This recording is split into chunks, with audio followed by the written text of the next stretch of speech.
Time Football Podcast. Returning as our regular podcast crew, including Miss Louise K. How are you doing? I'm very well, thank you. Very, very well. Yeah, I'm Louise K. You can find me on Twitter. My Twitter handle is @Miss Louise K, and I'm a massive, massive Arsenal fan as well. Of course, good stuff. We also have with us Curdy. Yes. Go, Curdy. Yep, my Twitter name is KSCFC. Okay. And we also have with us Bobby Fu. How are you doing, Bobby? Hey, what's up, folks? This is Bobby. You can follow me on Twitter @septic_tuner. Okay. And we also have a special guest with us this evening. Rebecca, how are you? I'm good, thank you very much. You can follow me on Twitter @BexN12 with an X. Okay. And also, as always, we have our ever-faithful founder and engineer, Dre Footy. How are you doing, Dre? Doing pretty good today, dodging all the storms here in Atlanta, but getting through it okay. If you want to follow me on Twitter, it is @DreFooty, and you can also follow the show @WFootyNet, and that's with an IE. Okay. All right, let's get into it, folks.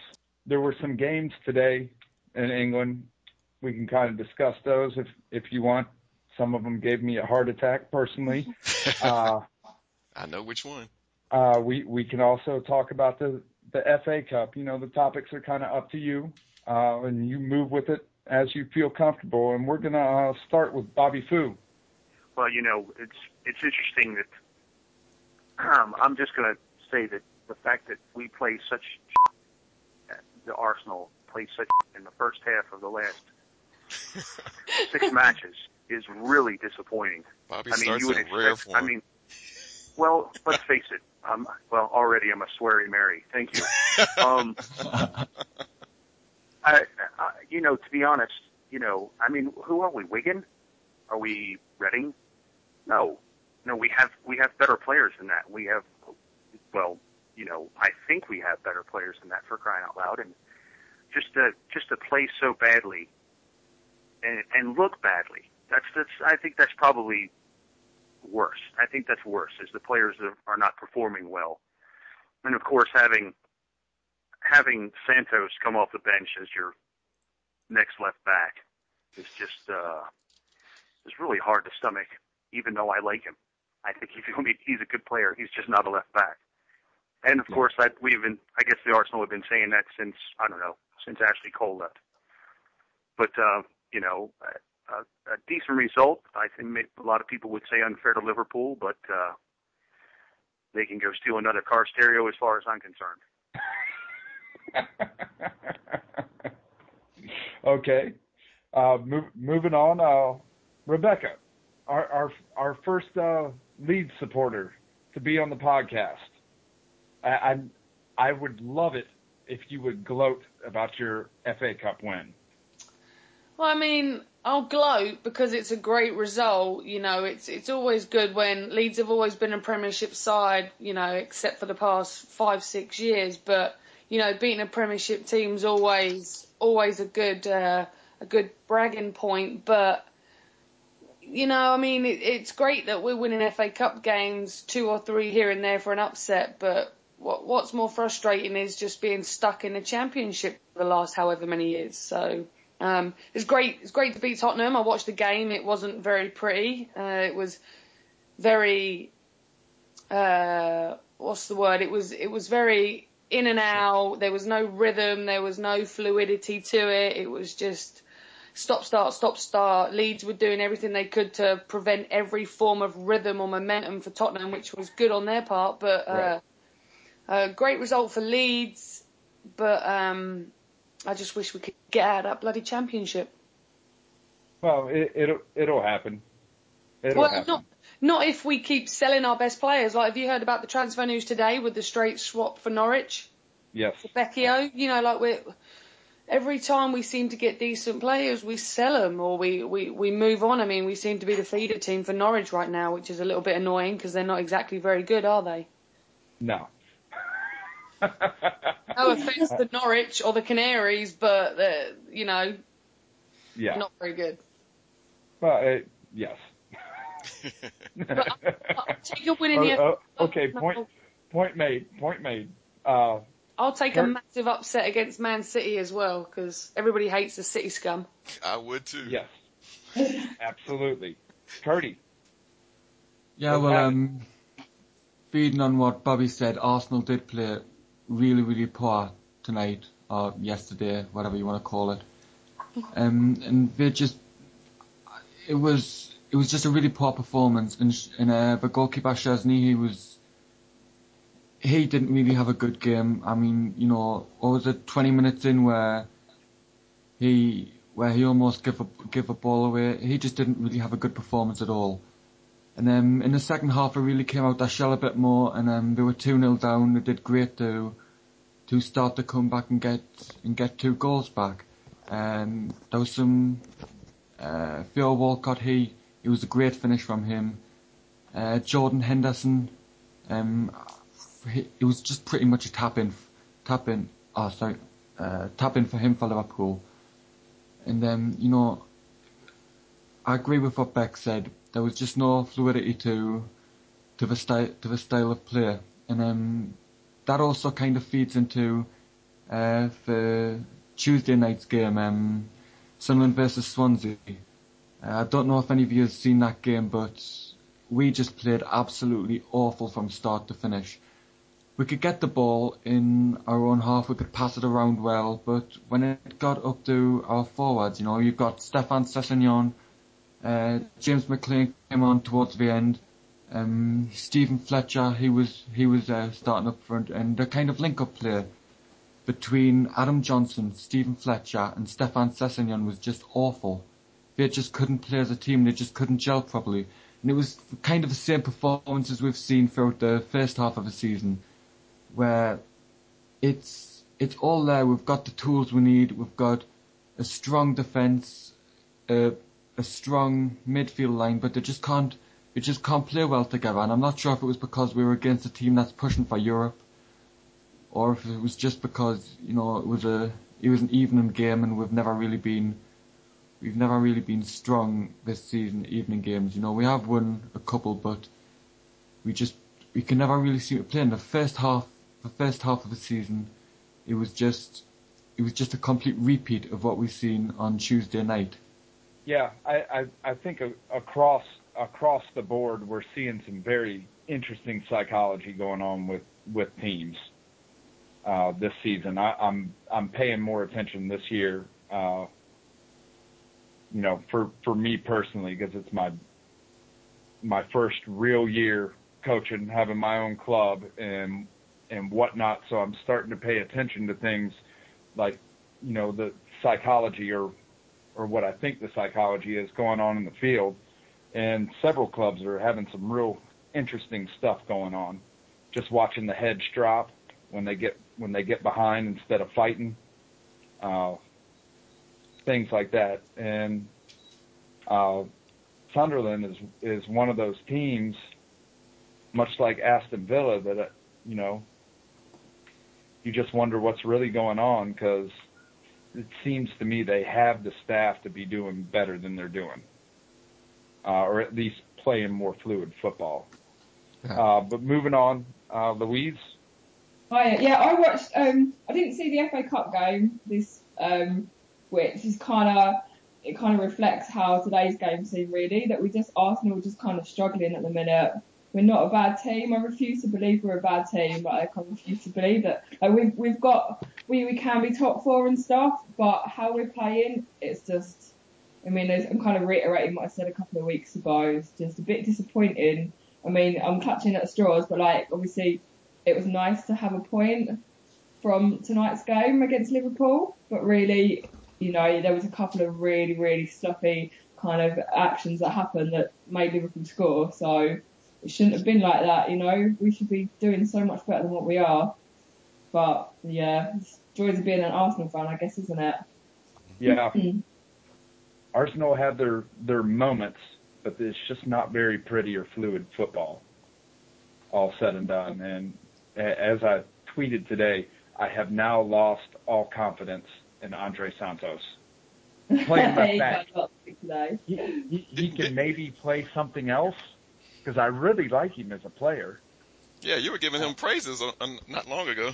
Yeah, no, I still really like him as a player. I just think he's being played in the wrong spot for him. Ah, I see. Indiana Jones, he likes to go on adventures.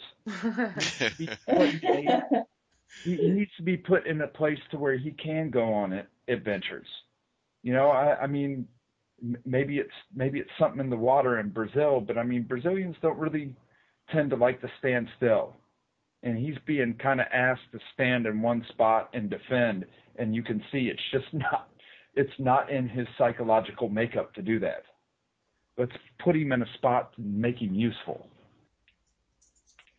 Have we missed anything other than the Ben Dippers getting beat by? Let's not even mention it. It's pretty pitiful.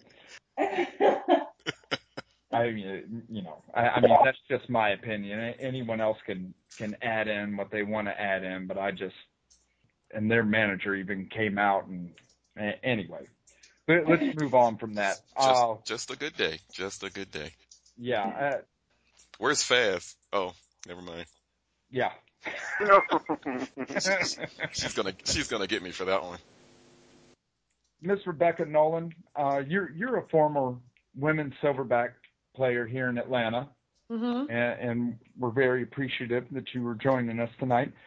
Can you give us any insight, period, to what may be going on with the women's game in America, if you can be brief about it? The folding of the top league and why the league that you played in, that's actually been around for a little while, why more light isn't shed on that? I mean, if you're referring to the W League, it's a very secure, sturdy type of league, but I just don't think that they were on the same page as far as the going pro and all the background stuff that goes with it as far as the salary cap and the national team players and all that stuff. It's just such a solid league to the point where high school players can play in it if you're good enough. Very, very good college players just to keep fit through the summer. And then if there isn't a pro league,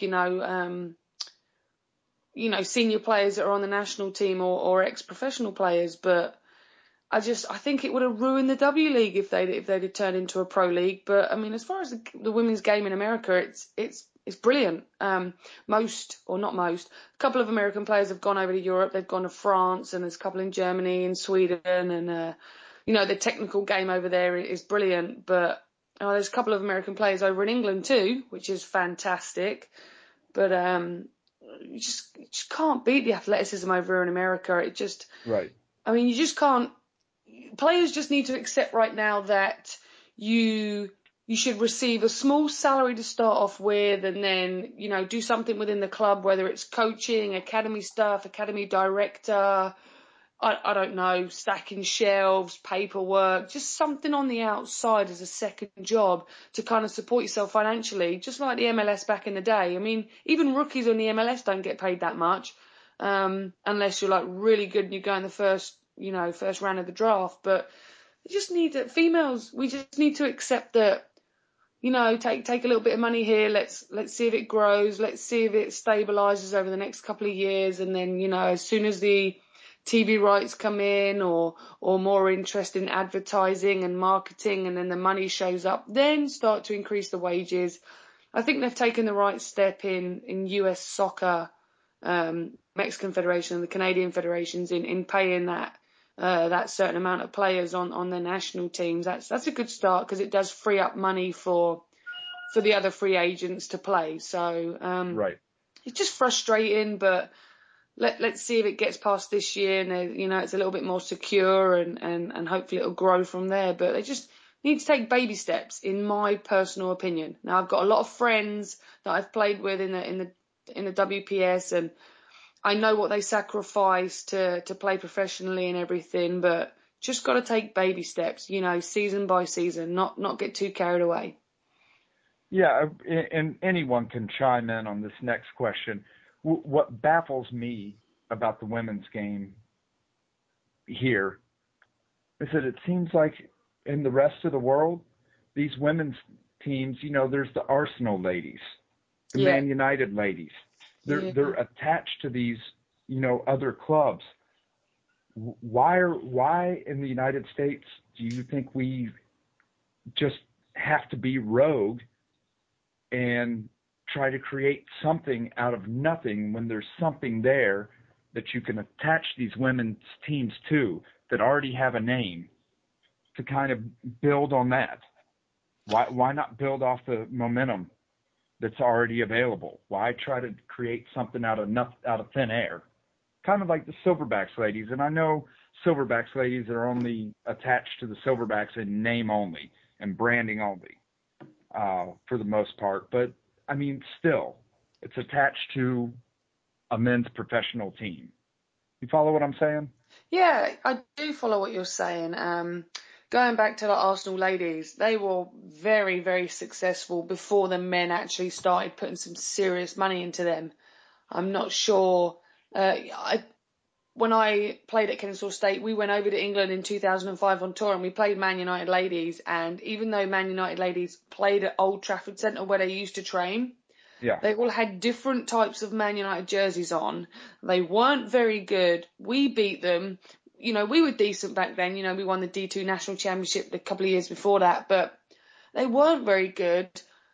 I don't know why MLS teams won't attach the female club to it. I don't know if it's for, financial reasons. I have no idea. It baffles me as well because it's great to have like a Portland Timbers who have some crazy psycho fans that are die hard for their club. Right. Just like Silverbacks, where are they? Section 101? No, where are all the crazy psycho Silverbacks fans? What section are they in? There's the Ultras, there's 309 too. Well, they used to be like the West Side 109ers or something, didn't they? Yeah. Yeah, and they used to bang their drums and they used to go to all the men's games, travel away games, and then they used to come to the women's games as well.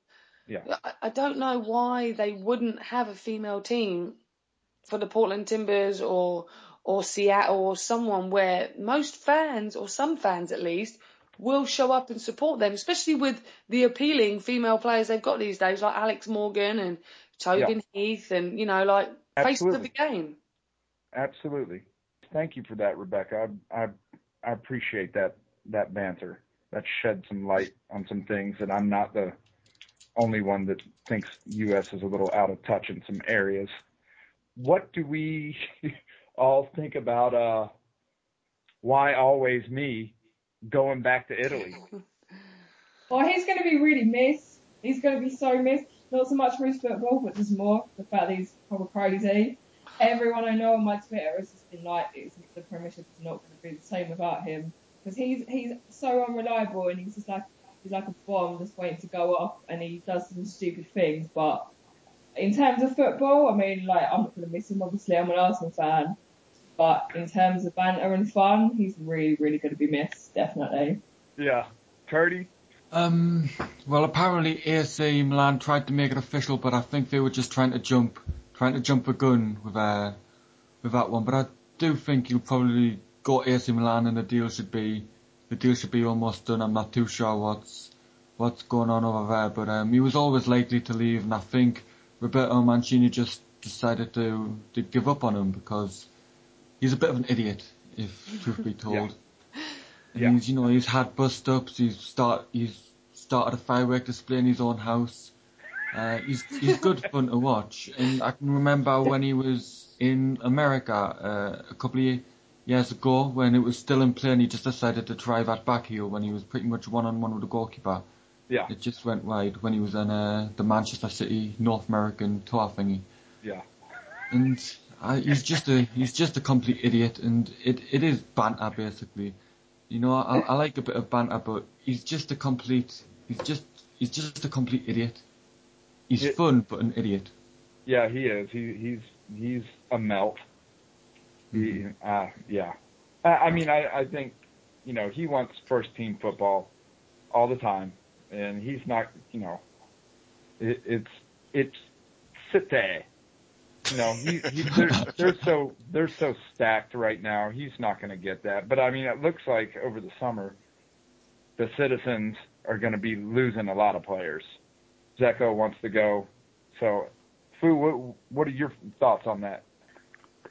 Well, to be fair to Balotelli, he was brought into a situation that, maybe nobody explained to him that you're going to be the focus of the team.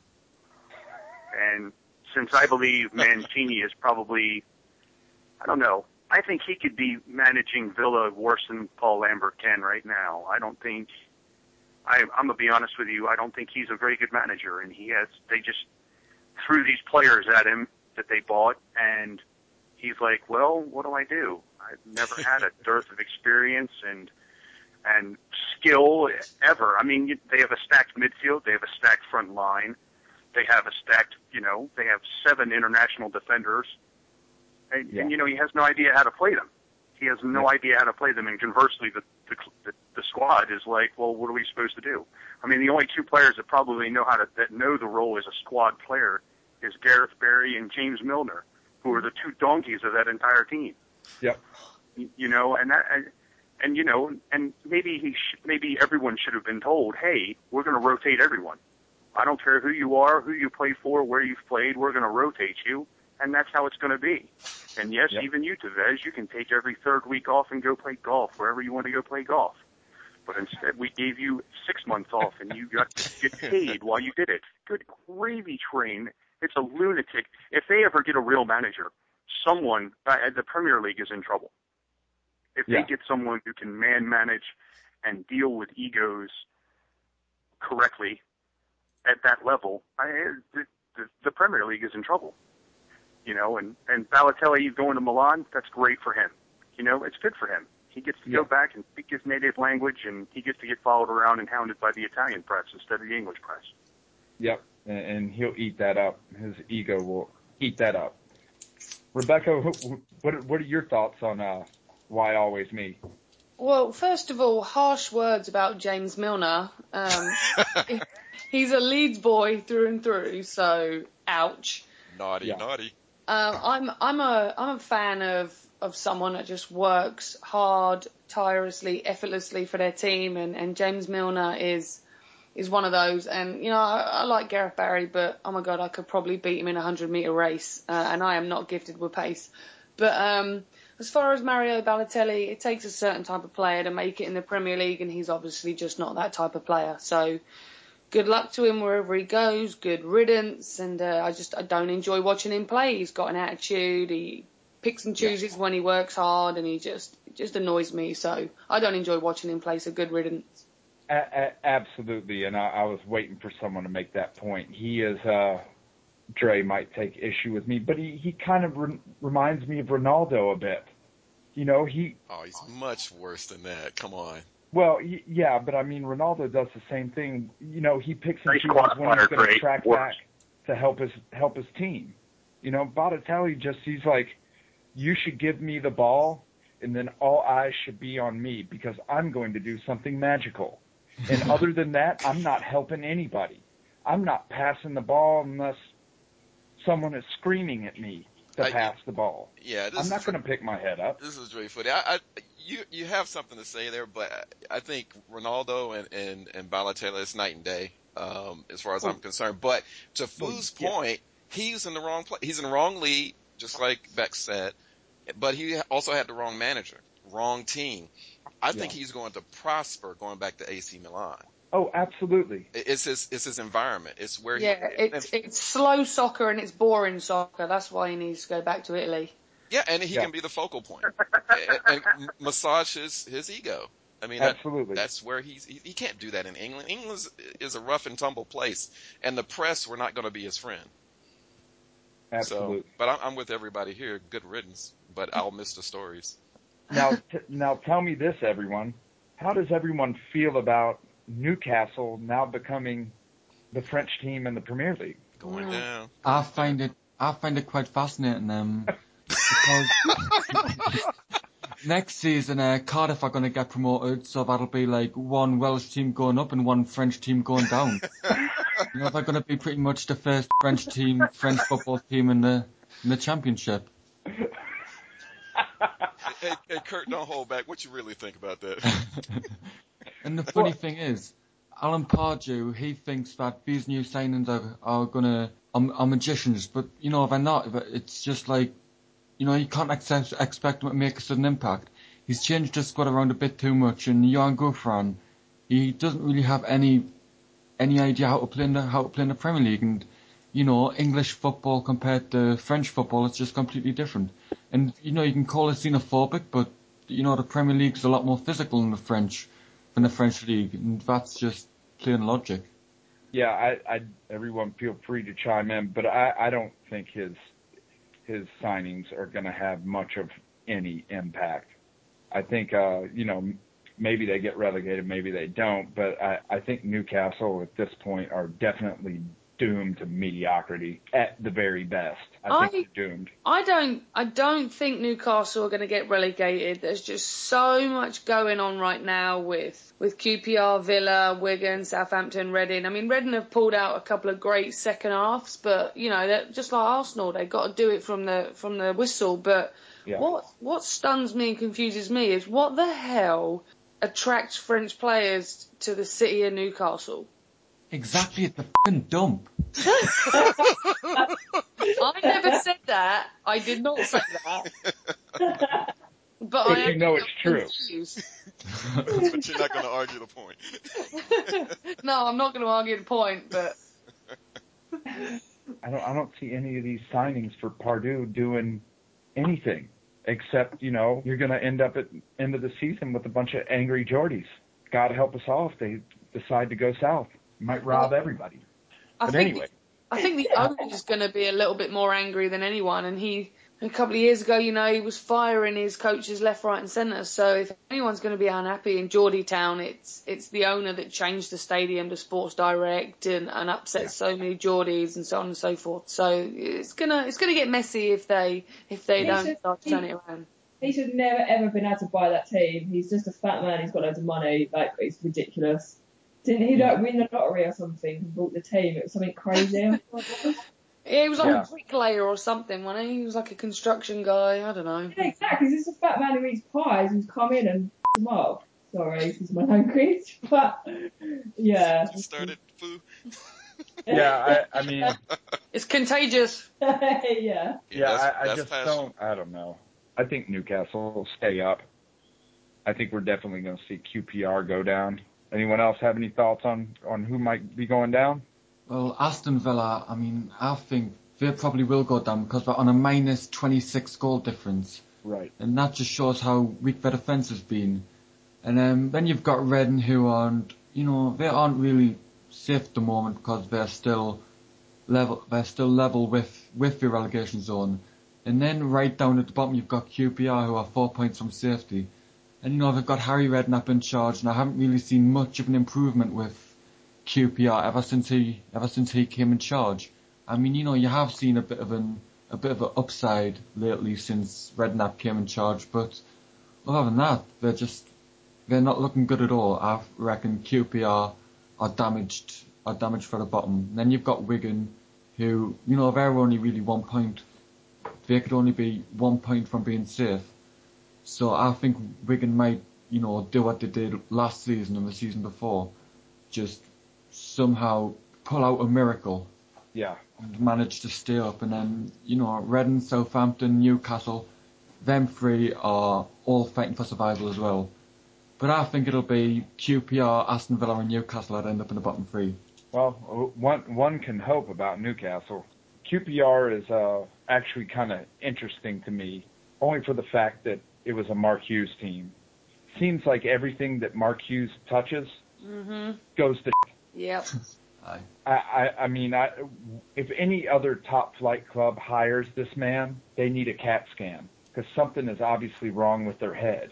What is his coaching experience, really? You know, other than... I honestly, sorry to interrupt you there, I honestly just think, like, just purely from the outside looking in and over the last year in women's college soccer, just experiencing some things that really opened my eyes. From the outside looking in at Mark Hughes, I honestly, I cannot see him building a relationship with his players. Like, I think that's one of the main problems. He just seems like such a dick. Yeah. Like, and if you don't have a relationship with your players and they can't trust you, they're not going to give their end-all be-all for you on that field. Yeah. Whereas Harry Redknapp walks straight in, he builds a relationship, he can be really mean. Like, if you saw his interview after the FA Cup loss last weekend, it was hilarious because he was so brutally honest. But Yeah. at the same time, he's got a relationship with his players and they're already working really hard for him. Absolutely. Yeah, I think Mark Hughes needs to go away, figure out how to talk to people and build a relationship with them and get the best out of them, because he obviously is not capable of doing that. Some guys were great players, but not managers, and he's one of them. He was a I player, agree. and he's Yeah. not a manager. Yeah. You can't scream at players. It's the last thing they want to hear. You know, it does panic them, and I'm very familiar with that on the women's side, and I'm sure it is the same to a certain extent on the men's side. So it's just... Yeah. Yeah. Absolutely. Last topic for the evening, ticket prices. Yeah. Arsenal with the highest ticket price in the Premier, has decided to grace all of us and freeze their ticket prices. I say big frickin' deal, because they're already so outrageous. You know, it's one thing if you're paying for, quality football and getting an entertainment value, but right now Arsenal fans are getting neither on a consistent basis. We'll start with Louise. What do you think about all this? It's not even that easy to get tickets, like I don't find. I'm a Red member. I remember a couple of seasons ago when I was trying to get tickets for a Liverpool game, and they were like up to like £100 or something. It's ridiculous. I mean, I haven't been to a game this season, but I know a lot of people with season tickets, so I probably wouldn't have to pay anyway. But it's not a big deal, because if you're kind of like not an average fan, if you're not the sort of fan that goes all the time, you do what I did when I first went. I went to the FA Cup games and the Champions League games, because they're like £10 or £20, and then you just sit at home where it's nice and warm and watch the other games or go to the pub. So I don't think it's going to make a big deal, not to anyone really. I think a big deal has been made out of it, but at the end of the day, I'm with you. I'm like, big deal. It's the most popular league in the world. It's going to be expensive. What do you expect? Yeah. I mean, Curdy, what are your ticket prices like over there in Sunderland? I'm not too sure. I mean, I'm a season ticket holder, so I don't really, buy individual tickets. But I'm given to understand that for the South Stand, which is, the best stand you can get, they're around £20, which is really, really cheap. Yeah, and not bad. For an FA Cup game, it's only a tenner. I mean, the tickets over here are really, really cheap. I mean, for a season ticket, it's £400, and that covers every home game across the season. And one thing I really wanted to do is go to the Emirates Stadium on an away day, and but I've seen the view from the away, and it's not really that good, and it's not worth paying £60 for, because what charging the home fans is something, and charging the visiting supporters who have had a 9-hour journey and paid about £50 to get there, and then charging them £60 for that ticket. It's absolutely ridiculous, and for them to charge that much anyway, it is outrageous. I'm not sure where all that money goes to, because it must make an absolute killing. It's a 50,000 seater stadium, and 62. add all 60 odd quid a ticket, and add that to everyone that's there. They've got to make loads and loads of money from that. Yeah, we're definitely not spending it on our on the field staff. Yeah, but that's why we're in no debt though. That's the thing. We've paid off the majority of our stadium and stuff. I think we're one of the financially one of the best teams in the Premiership. But it's not right because we're not spending. So. Well, Fu, do you have any thoughts on that? Well, I'm going to be honest with you. Freezing ticket prices is basically a stopgap measure to pseudo appease the supporters. Right. In my view, at least, I know Kent is going over for United, and hopefully a Champions League match in April, and he said, I think his tickets were 120 pounds each. Right. And he's got 4 of them. So, he said, but most matches, like, everybody does sliding scale in the Prem for what, matches that are in high demand, they raise the ticket prices. Right. So, it's easier to look at it as, here, we're going to do you guys a favor, but it's really a backhanded favor. It's kind of like your mom hitting you instead of your dad. You're still getting slapped, but you're not really, it's just not as hard, I guess you could say. And I think that's the wrong way to go about it. And I know everyone they discount cup, League Cup matches, and they discount other things, but, I think that's just something to get, I suppose the board says, we really are getting a little too much crap from the supporters, so we're just going to do this. And I think it was stupid. Why would you even make an announcement like that unless you were trying to make someone happy somewhere?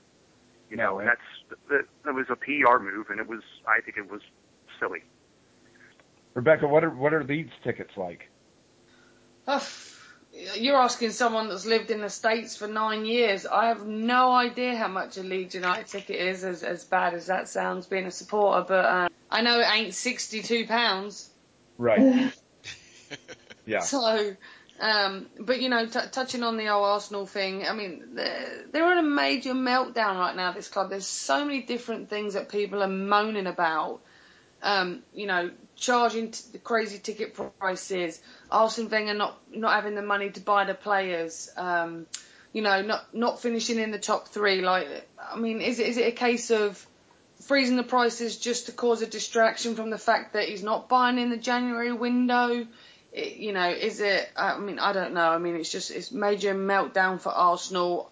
Are the expectations too high? Are they really a top 3 club these days? Should they lower their standards a little bit for the next couple of years? Who knows, But as far as £62 a ticket, no one would be complaining if they were top of the league. But they're not, so everyone's complaining. Anyway, I'll go off on a tangent. Okay, guys, what are we looking forward to this weekend? I'm gonna do my predictions tomorrow. I was literally, I've just been looking. Arsenal have got Stoke, which is always a bit of a. Yeah. I'd like to say we'll win, and I'll say we'll win because I get loads of stick on my predictions, but I don't think we will. I think it's going to be a draw. I think, but obviously then lots is going to go on to, well, not for Arsenal, but lots is going to go on later on today because it's deadline day for us over here. Right. But yeah, I don't think there's nothing really that I'll be watching overly this weekend. So. Yeah, Well, I think. Well, I was just going to say, my husband's a Liverpool fan. I don't know why. I'm sorry. I know, it's okay. I give him a hard time daily too, but I'm looking forward to Liverpool Man City game. Just the good thing about being over here in America is that they show way more games than they do actually over in England. So Liverpool Man City will be a good game. Man U Fulham will be a good game. Be interested to see how Berber Flop does in front of United. Will it light a fire up his backside? So, there's good games coming on. I just look forward to watching all of them. Being a neutral because Leeds are in a championship, I just look for the upsets, the smaller clubs to upset the bigger clubs. So. Hey, Bex, I had a question about that with Leeds in the championship. They're about mid-table now. What are the chances they're going to make a playoff spot by the end of the season? I was looking at their form away from home is absolutely rubbish. So they need to improve their away form.